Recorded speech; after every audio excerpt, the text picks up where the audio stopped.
Hello, this is a video about how to teach preschool dance part 2. This time I'm going to talk specifically about a ballet class or a ballet tap class. Last time I talked about how I typically teach dance combo to ages 3.5 to 5, and other classes I teach to 4 to 6 year olds, like ballet or ballet tap.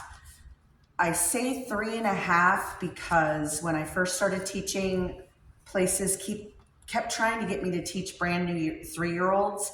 And if you just give them that extra 6 months, I know it doesn't sound like a lot, but if you've been a parent, you know there's a big difference between 2.5 and 3, 3 and 3.5, 3.5 and 4, because so much is happening during those 6 months to a year in your child's development.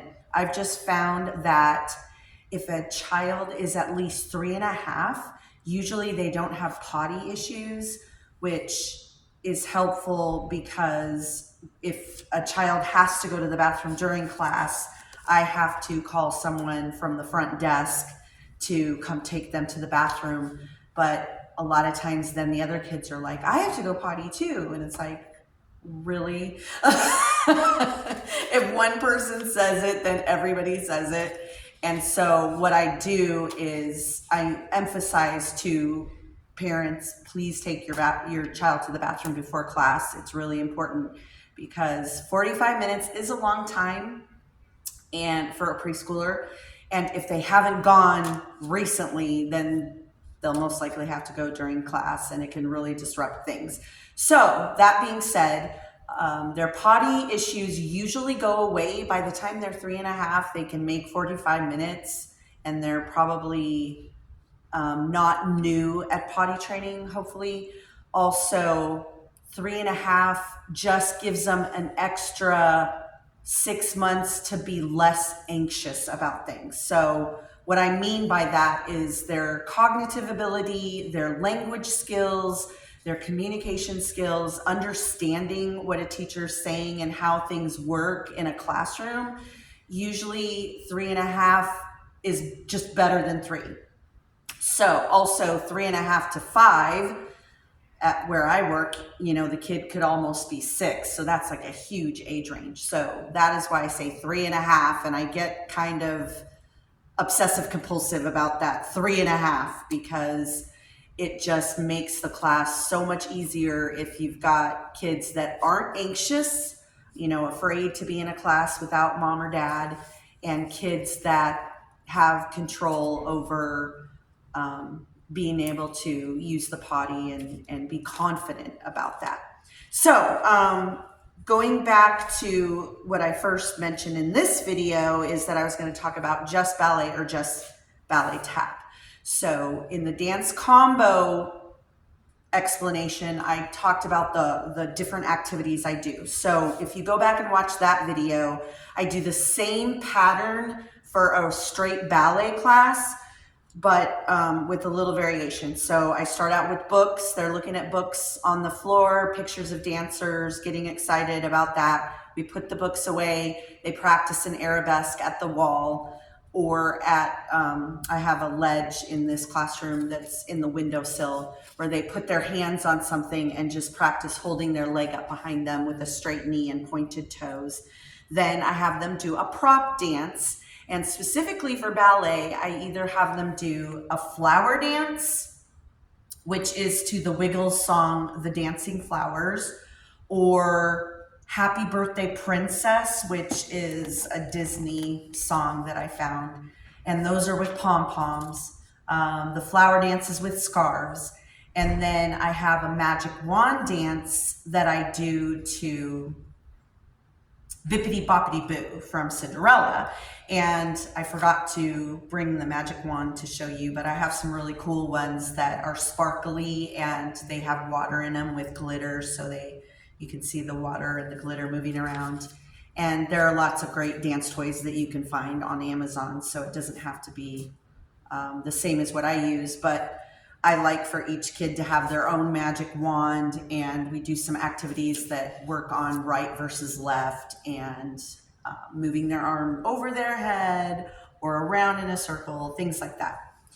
So after the prop dance, which is all these activities are about 3 to 5 minutes, then we go across the floor. And just like with the dance combo class, I focus on marching with big tall knees, gallops, tiptoe, walking on your toes with arms round above your head, ballet run, running on your toes with butterfly wings, jogging, and then skating, sliding your feet along the floor like you're a skater. And these activities, I'm the whole time emphasizing, we can run in ballet shoes, but we have to run slow and graceful, because the main thing that drove me crazy when I first started teaching preschool dance is everybody wanted to just run crazy fast across the floor, and kids would run into each other, or they'd slip and fall and hit their head or something. So right away, I train kids that in the dance room, we don't run like we're on the playground.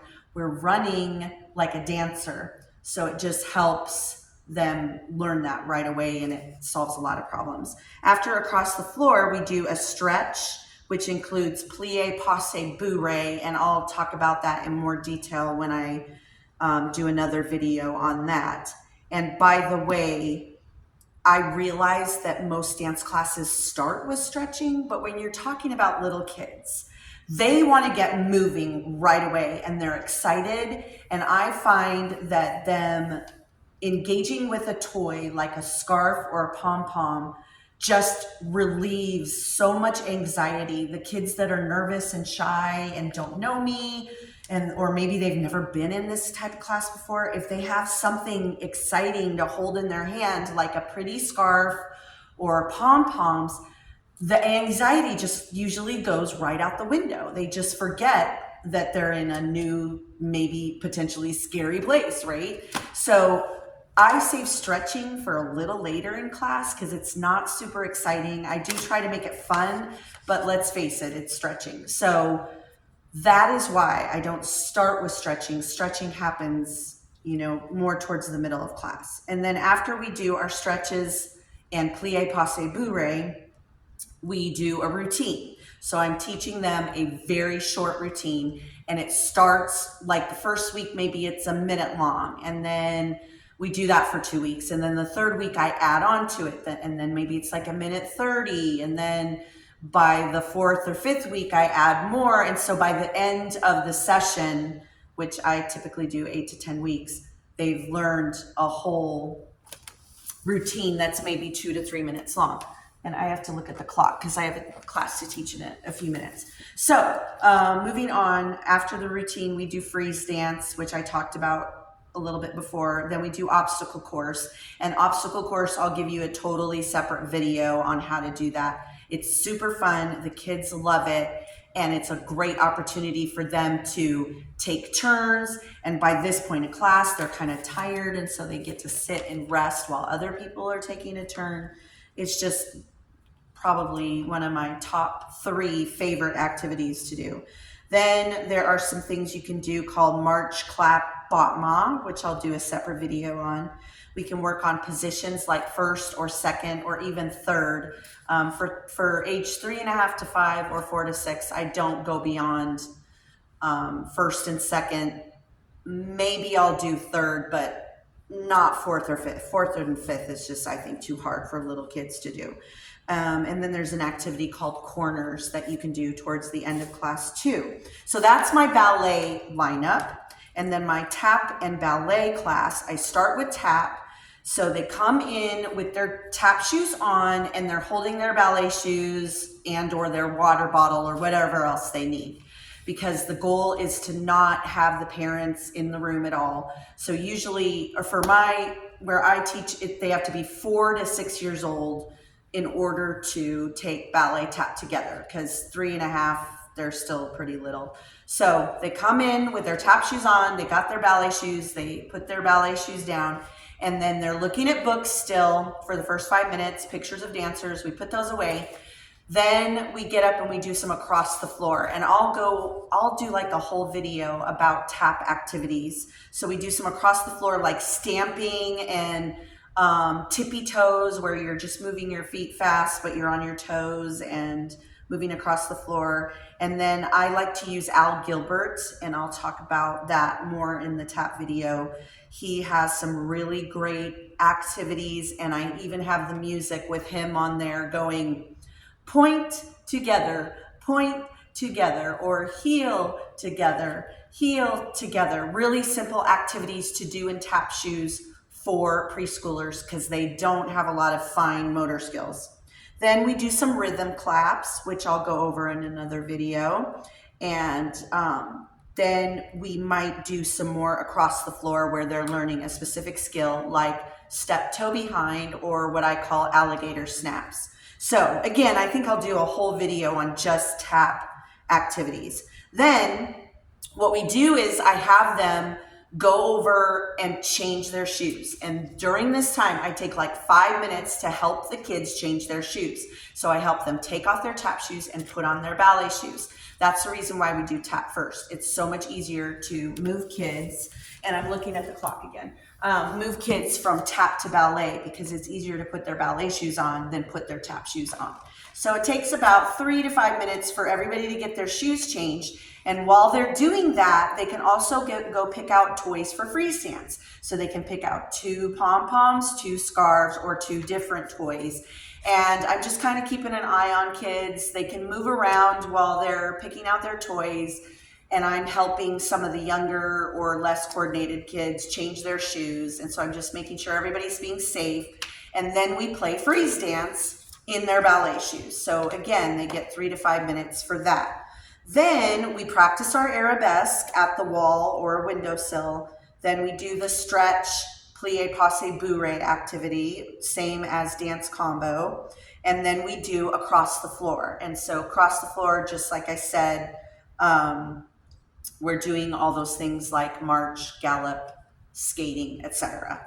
And then we do, if there's time left over after across the floor, we do a prop dance for ballet. So we'll either do the flower dance, the happy birthday princess dance, or the magic wand dance. And typically how I do the fun activities is we'll do the flower dance for 2 weeks in a row. Then we'll do the happy birthday princess 2 weeks in a row, and then magic wand 2 weeks in a row. So usually if somebody's absent, they get a chance to do it, but I don't want to do the same activity too much because then the kids get bored and unruly. So anyway, this was part 2 of how to teach preschool dance, and it's just a big overview of the flow of the class that works well for me. And of course you can do whatever you want. You can take some of the things that I say and use it and throw away. Like if you don't like something that I like to do or an activity I like to do, don't do it, because I have found that if I like the activity and think it's fun, then the kids will probably like it. And I don't want to do a bunch of stuff that I don't like doing because it's just not fun for me. So that's the way I teach. Okay, so I will see you in the next video. I'll start demonstrating these different activities. And thank you for watching. Have a great day.